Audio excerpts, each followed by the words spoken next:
My name is Patty Bernard. I'm a member of the Nevada Women's History Project.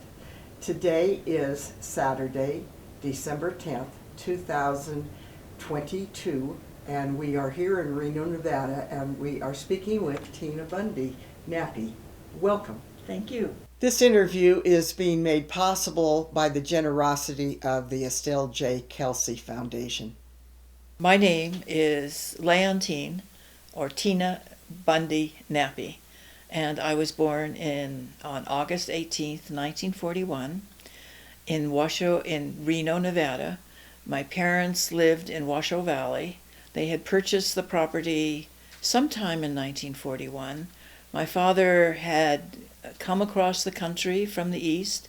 He had a friend across the valley, James Greel, with whom he had roomed a little bit. They were both photographers. He loved the valley, and he then went on to Japan because he had been charged with purchasing curios, prints, little net skis and from China and from Japan.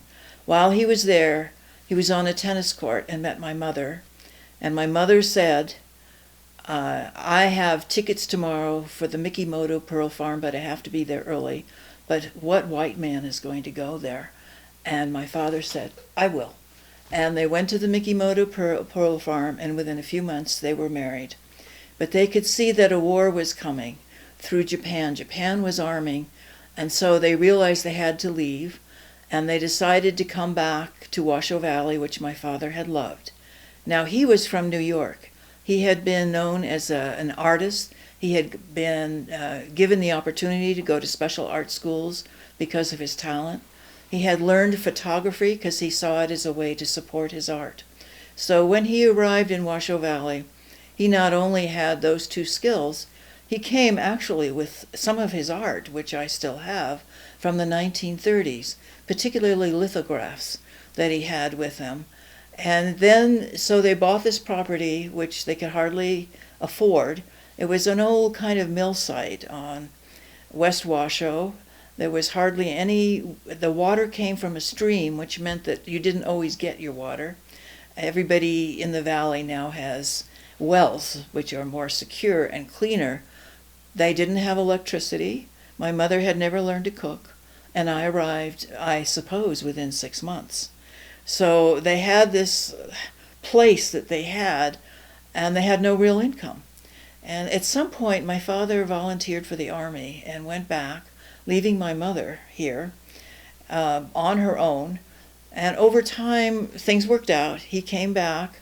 They decided they would raise chickens, and they had built 2 chicken houses, but the bottom went out of the chicken market.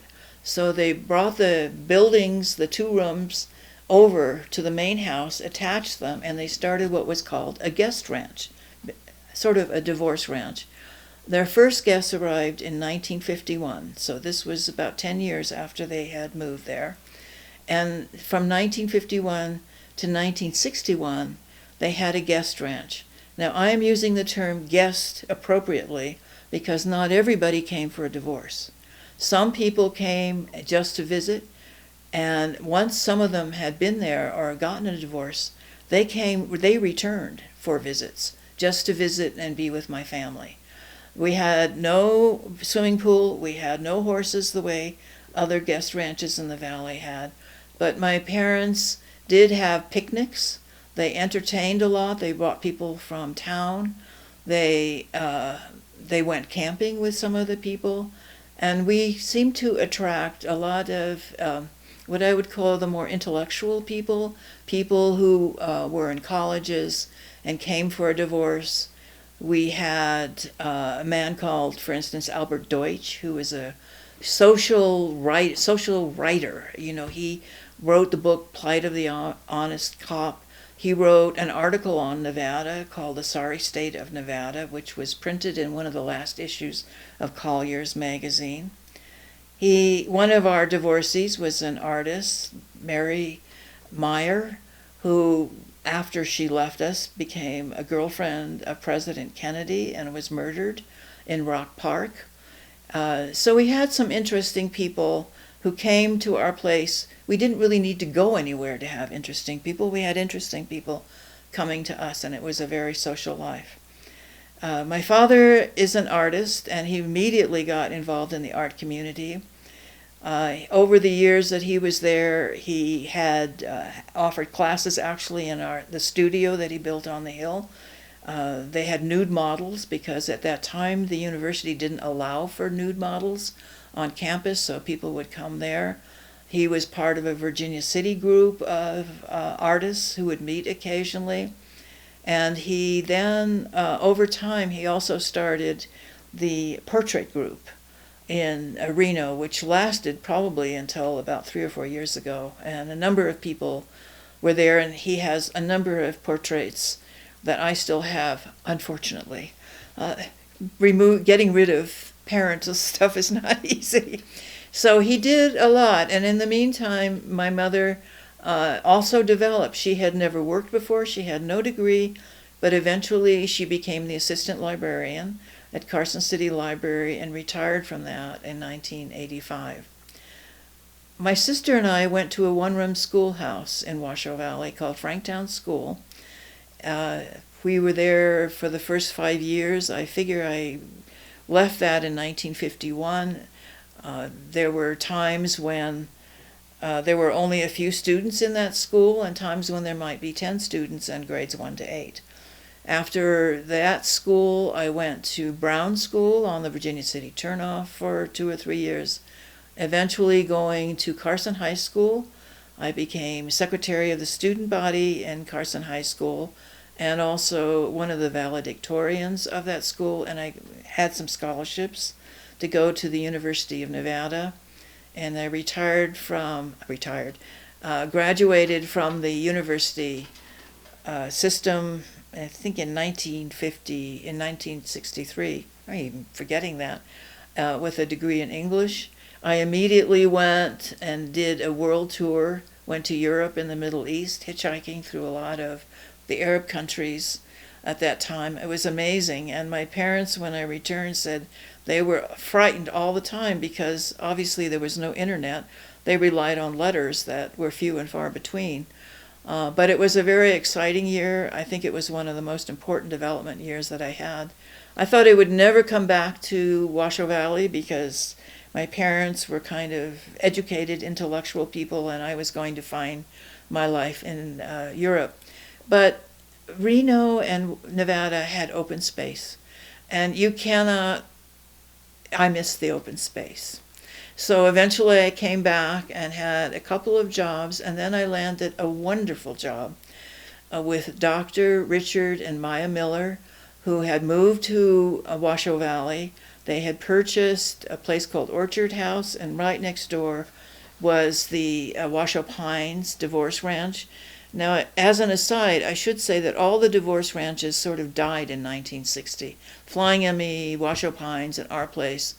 Partly because divorce became easier in New York City, so there was no reason to come to Nevada anymore. So they purchased Washoe Pines, and they turned it into an ecological center called Foresta Institute for Ocean and Mountain Studies.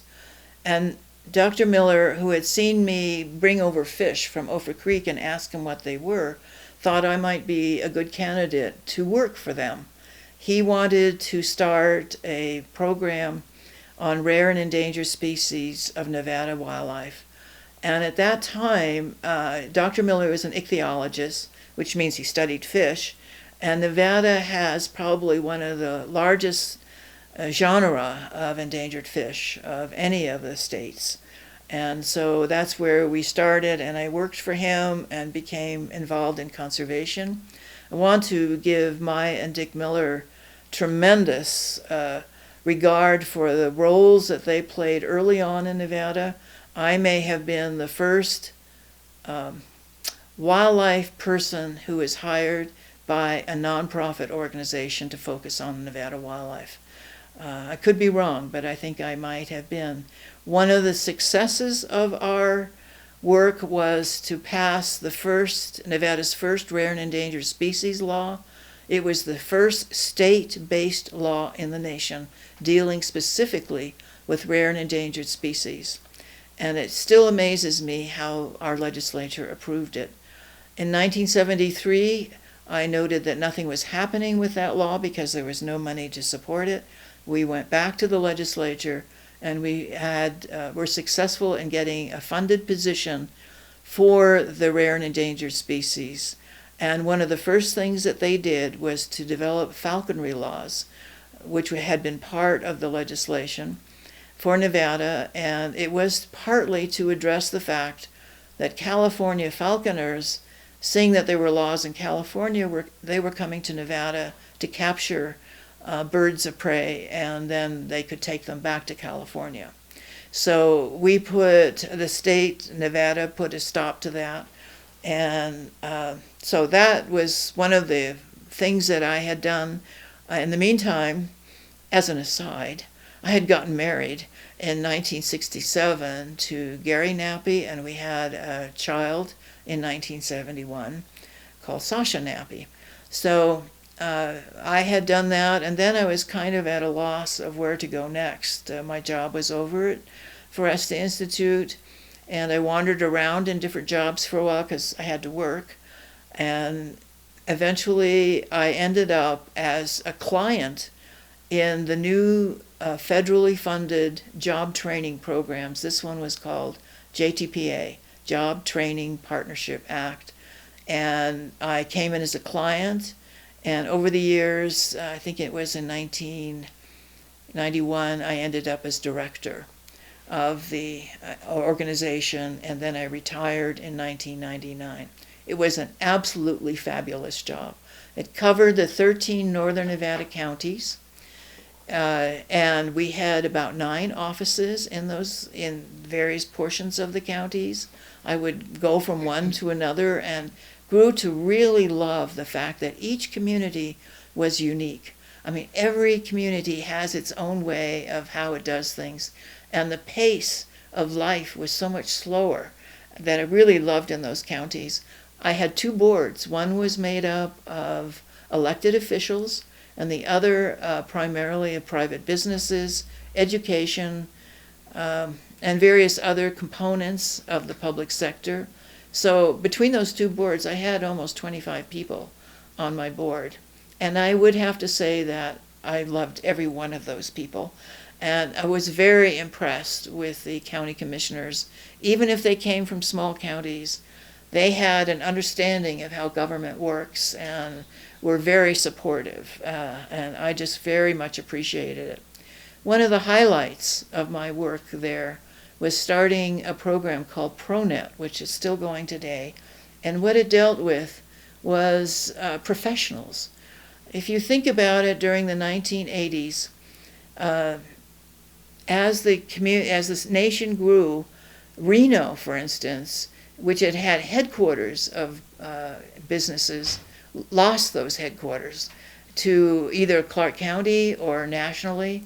Also during that time, as the world of computers started coming in very, very slowly, it turned out that over time, as we have seen, that professionals needed to be their own secretaries. They did not have the opportunity to hire secretaries that easily. And this was extremely hard. I had a lot of difficulty, frankly, dealing with men who had thought of women as wives and secretaries, and they themselves now were unemployed. They had to get jobs, but they had to change their attitudes and how they dealt with it. So it was a huge challenge. And one of the things for me is that there's a lot of sympathy for women, and I certainly appreciate that. But I also began to have sympathy for men because they had been part of the social structure, and they had lost that, and their wives had lost that, by default. So it was really a tremendous job that I had. I also know that you continued on the environmental side. Can you talk a little bit about that? Yes, on my environmental world, which is probably my religion, I would say, of sorts. Again, I have to go back to Maya and Dick Miller and how they instilled in me and other people that they had that joined them this whole aspect of getting involved in community. Not always environmental, but for me, it was an environmental community, and they opened up a lot of organizations for me. For instance, I joined the League of Women Voters, which was quite prominent at that time. I remember they got involved in the new air pollution laws. They got involved in the saving Lake Tahoe, developing the park, the whole bi-state compact issue that came up during that time. And I was particularly involved in the Pyramid Lake aspect. During their first compact negotiations, the state of Nevada wanted to divide the waters which originate in California but come into Nevada, into Lake Tahoe, and then go to Pyramid Lake. Their first negotiations did not include any consideration for the Pyramid Lake tribe. And we had to oppose that. The League of Women Voters opposed that. I was also a member of the Tiobe chapter of the Sierra Club, and we opposed that because dividing the waters without thinking about Pyramid Lake and the endangered fish that were in there, the kiwi and the Leontine cutthroat trout, was not acceptable. And eventually the federal government and the state of California agreed, and the first round did not succeed, so they had to come back again. And during this time, one of the most important things for wildlife did occur. Under Nevada water law, wildlife had never been considered as a valid use of water. It was mining, agriculture, commercial use, and in order to placate the Indians, they declared recreation as a beneficial use of water, and that allowed the Department of Wildlife to speak up for water for wildlife in the state. It's very hard to believe that this had never occurred before. So that was one positive thing that came out of this legislation. I would also like to acknowledge the League of Women Voters because it had some members from the Southern Nevada. Not only was there Jean Ford, but there was Daisy Talvity, who really ran the air pollution portion of it. Up in Carson City, there was Esther Nichols, who was very involved. It was truly a statewide organization. And of course, it leaned on women who basically were not working, but were extremely bright. Two other organizations that originated in northern Nevada, they became chapters in northern Nevada, was the Tiobe chapter of the Sierra Club and the Leontine Audubon Society. Both these organizations became local organizations during the 1950s. They had scattered memberships. They were national organizations, maybe chapters in other places. But in the mid-1950s or so, they became chapters in Nevada. And both those organizations needed to have administrators, president, secretary, treasurer. They had newsletters, they had meetings, they had field trips. And that allowed women in particular to develop within those organizations. Both organizations were always equal for men and women. And it's not like the sportsmen's organizations, which had flourished from the 1900s on. Those sportsmen's organizations did good work, but they were all men, and they were all, of course, interested in sports issues, sporting, hunting and fishing and trapping. So this was extremely important for, I think, for the development of me and many other women and others in the community, that both these organizations were in northern Nevada. They later became active in southern Nevada, but they were active in northern Nevada. And I became the editor of the Trails for about 4 years, from 77 to 1980, which meant that I was writing articles, putting the newsletter together, which was about 10 to 12 pages. And also I was involved in lobbying at the legislature, and I was on the what we call the ExCom, which was the executive committee, and eventually became chair. So I'd like to give credit to those organizations in helping me do what I wanted to do and needed to do. as a result of that efforts, in 1979, I was appointed to the State Board of Wildlife Commissioners. I was the first conservationist that they'd had on the board based on the change in legislation in 1979, which included a conservationist. And I will never forget. I was sitting in my office on Wells Street when I received a telephone call, and it was from Governor Bob List. He was calling me to see if I was interested in the conservation position. At first I thought it was a joke. I mean, why would a governor call this little person sitting in her office chair? And his only question of me was, did I belong to the Defenders of Wildlife, which is, I would say, a very pro-predator, care about predators. He didn't want somebody, and I said, no, I didn't belong. I was not a member. But I said I was working full-time, and I didn't know if I could do that. So I went into my director, and she said, of course you're going to do that. So I was appointed, and I was on that board from 1979 to 1994. And I really loved it. I learned so much about wildlife management, saw so much of the state, and it was just a fabulous time. In other areas, I also became involved in conservation. I served on several Bureau of Land Management boards. I served on the State Water Advisory Board when it was briefly existed. And now I'm trying to think of the big thing that I got involved with in 1989 was trying to save the wetlands in Leontine Valley. A terrible drought had occurred. The wetlands were drying up, and the water that was left was heavy in selenium. There's a picture in the newspaper of a pelican with its bill all twisted from the selenium poisoning. And where were these birds going to go? Nevada's wetlands are called islands in the desert because they're the only place that these birds can drop down when they're flying, say, from Salt Lake City down into California. So this was really a critical thing, and people were all concerned about it. And it turned out that no water had ever been purchased for the wetlands.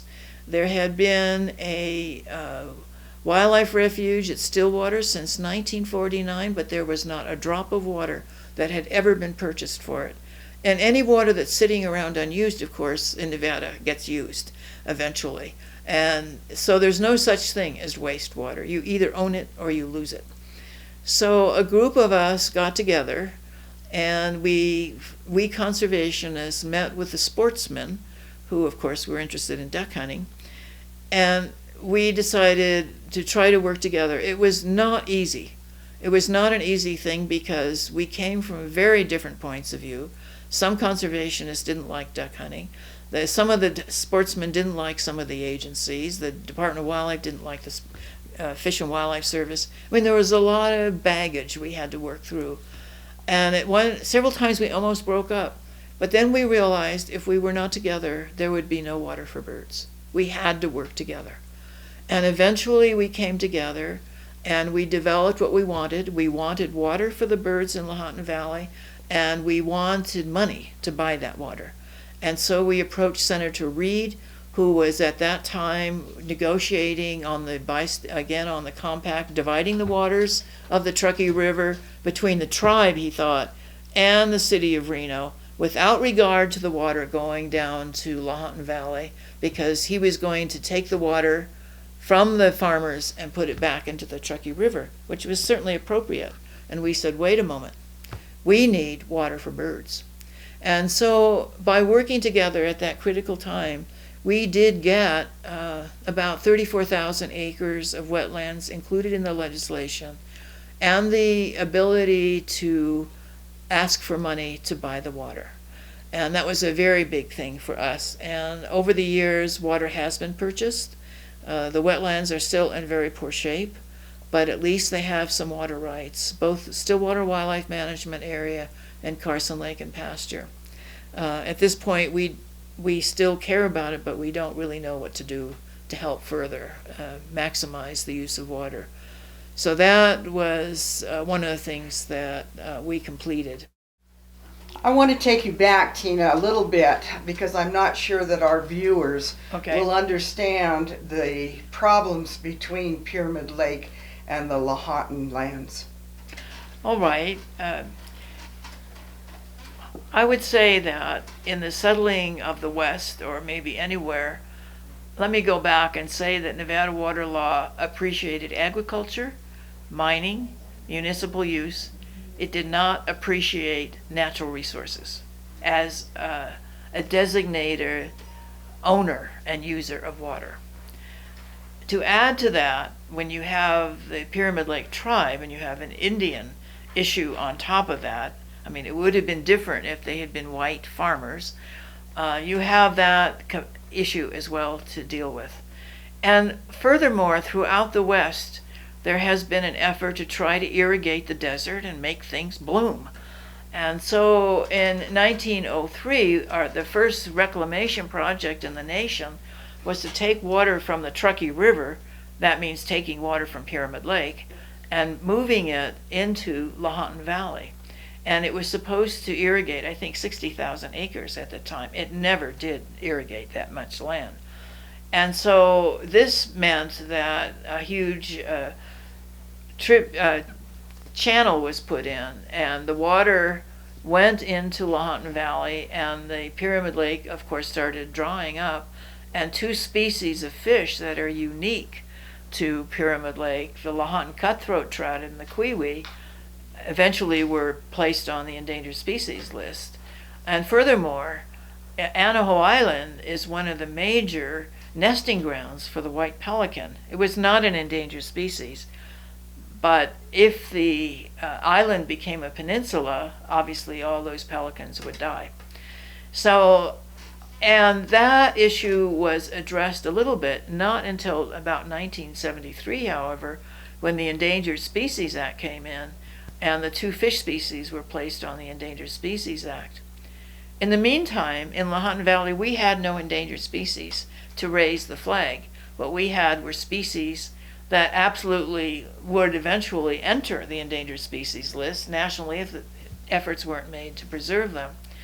So in 1903, they diverted this huge amount of water into Leontine Valley, and the wetlands that were created or sustained by that were wetlands when the farmers didn't need the water, that would flow through the farms and go out into these wetlands. Well, over time the farmers got far more efficient about using water, and over time there was less and less water.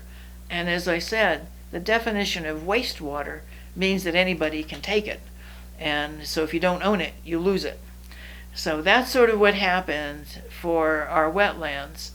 And I would say there are still issues between wetlands and the Pyramid Lake tribe in order to protect the birds and the fish of Pyramid Lake, and the birds of Pyramid Lake too, because the white pelicans need that island.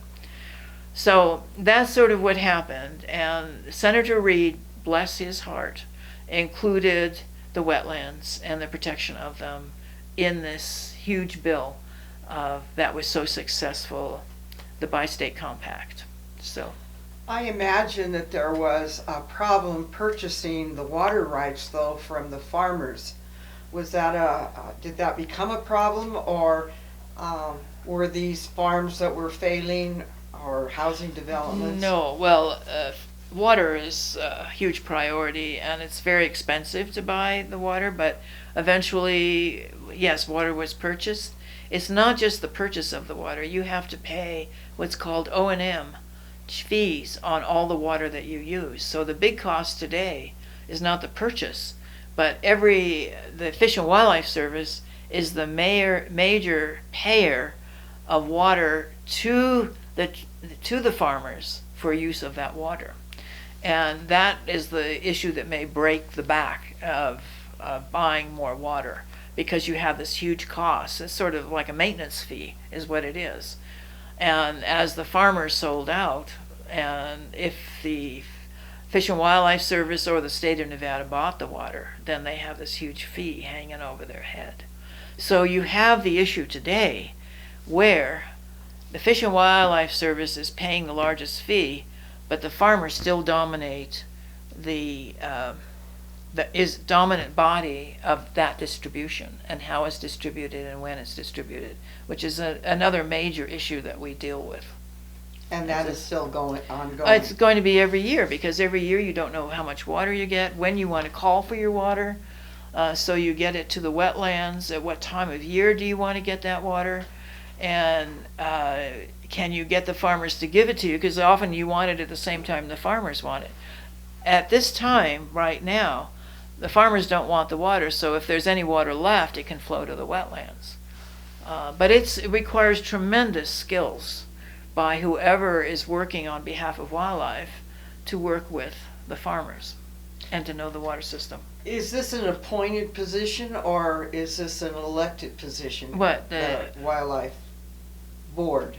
Well, the commission doesn't get involved in this particular issue.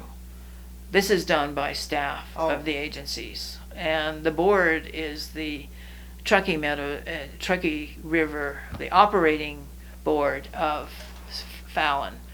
The board is comprised of farmers, but the commission doesn't get involved in that.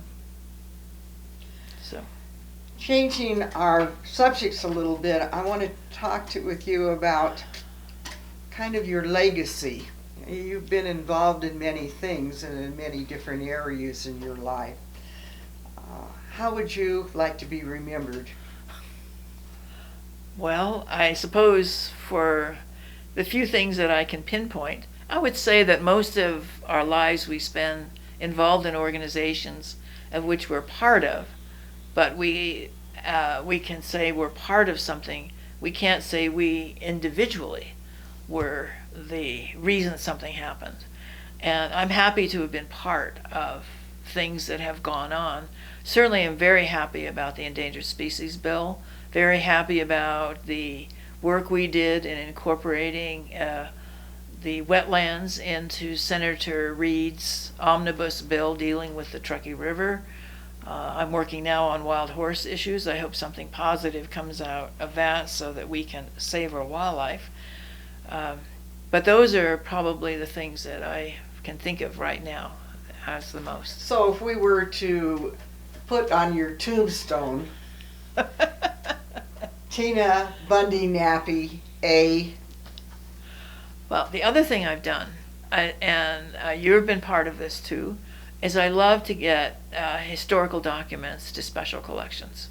And I've done a lot with my own family with that, but I also talk to a lot of people, particularly in the conservation movement, to try to get them to put their papers into special collections so that people can do his history. They can write articles on it, not about me particularly, but just to show how wildlife, in fact, every issue that we have sort of evolves over time to where it is today.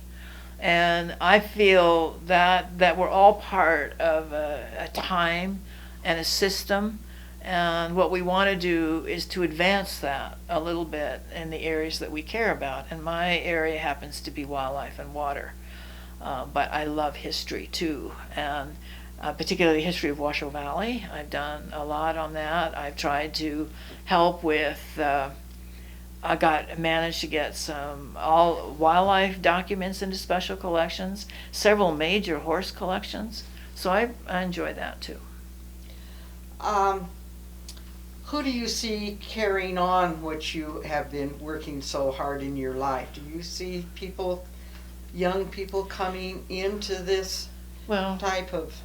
I would say that I'm already out of it, because what I am now is a conservative conservationist, and the whole world has moved on to social media and blaming and anger and attitudes that I just don't have.